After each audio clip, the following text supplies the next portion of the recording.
Halo, bagaimana kabarmu hari ini? Semoga kamu selalu sehat walafiat.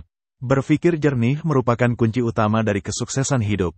Namun berpikir jernih kadang hanyalah sebuah ungkapan yang bijak, tapi kenyataannya sangat sulit untuk dilakukan.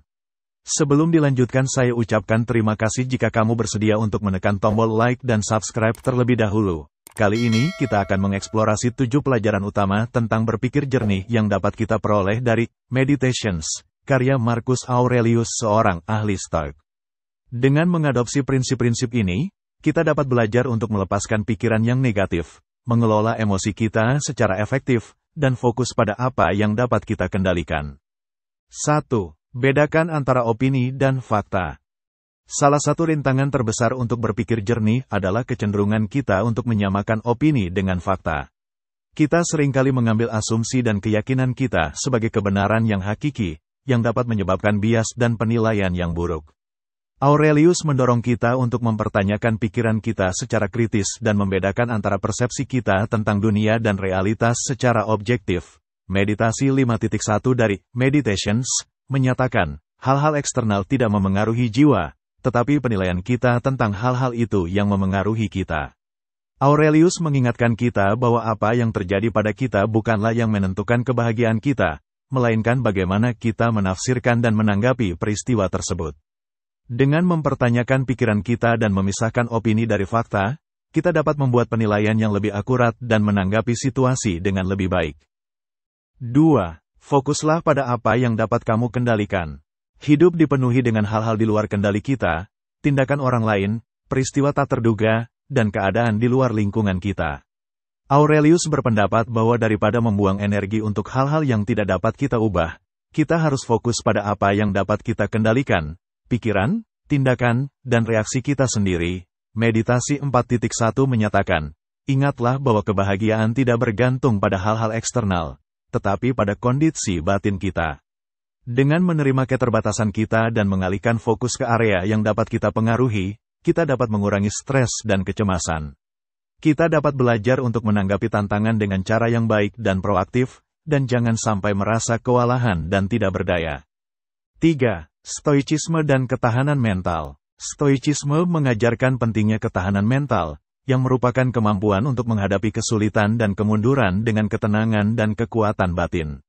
Aurelius, yang memerintah Romawi selama masa perang, sangat memahami pentingnya kualitas ini. Dalam meditasi pukul 6.47, ia menulis, hidup itu seperti gulat, Anda tidak memilih lawan Anda, tetapi Anda dapat memilih untuk tidak terjatuh. Kehidupan tidak dapat diprediksi, dan kita pasti akan menghadapi tantangan.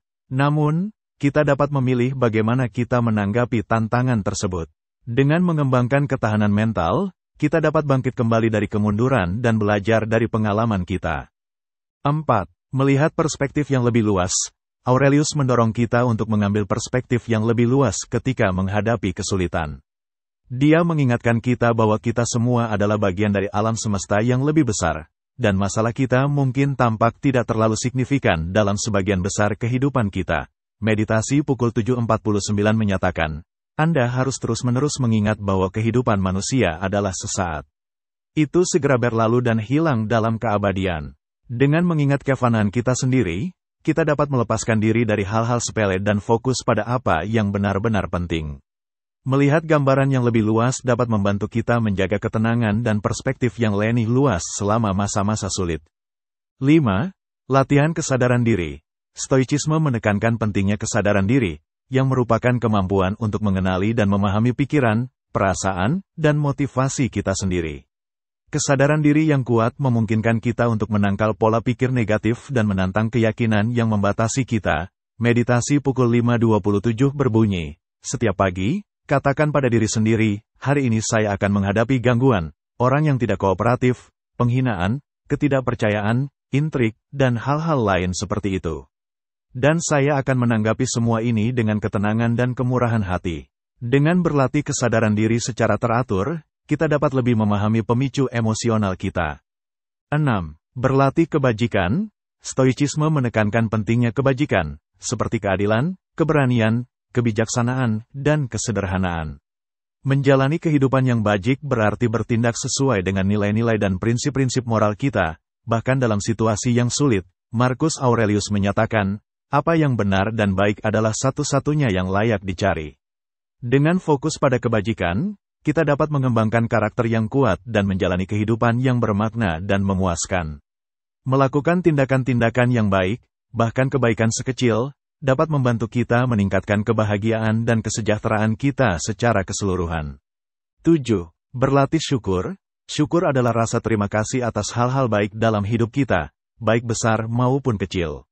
Melatih syukur dapat membantu kita fokus pada aspek positif dalam hidup kita dan mengurangi kecemasan dan ketidakpuasan. Marcus Aurelius menyatakan, setiap pagi dan malam, pertimbangkan hal-hal baik yang telah terjadi pada Anda, dan berterima kasihlah kepada Tuhan Pencipta alam semesta atasnya. Dengan meluangkan waktu untuk menghargai hal-hal baik dalam hidup kita dapat meningkatkan kebahagiaan dan optimisme kita. Syukur juga dapat membantu kita membangun ketahanan mental dan menghadapi kesulitan dengan lebih mudah. 7 pelajaran tentang berpikir jernih ini, yang berasal dari kebijaksanaan Marcus Aurelius dan filsafat Stoikisme, dapat membantu kita menjalani kehidupan yang lebih bahagia, lebih bermakna, dan lebih tahan banting. Dengan menerapkan prinsip-prinsip ini, kita dapat belajar untuk melepaskan pikiran negatif, mengelola emosi kita secara efektif, dan fokus pada apa yang dapat kita kendalikan. Penting untuk diingat bahwa stoikisme bukan tentang penindasan emosi atau pengabaian rasa sakit. Sebaliknya, ini tentang mengembangkan kekuatan mental dan ketahanan untuk menghadapi tantangan hidup dengan ketenangan dan kebijaksanaan. Dengan mempraktikkan prinsip-prinsip stoicisme, kita dapat menavigasi kompleksitas kehidupan dengan lebih percaya diri dan mencapai tujuan kita. Terima kasih sudah menonton video ini. Dan buat kamu yang sudah like, komen, subscribe dan share video ini, kami ucapkan, terima kasih banyak, sampai jumpa di video berikutnya.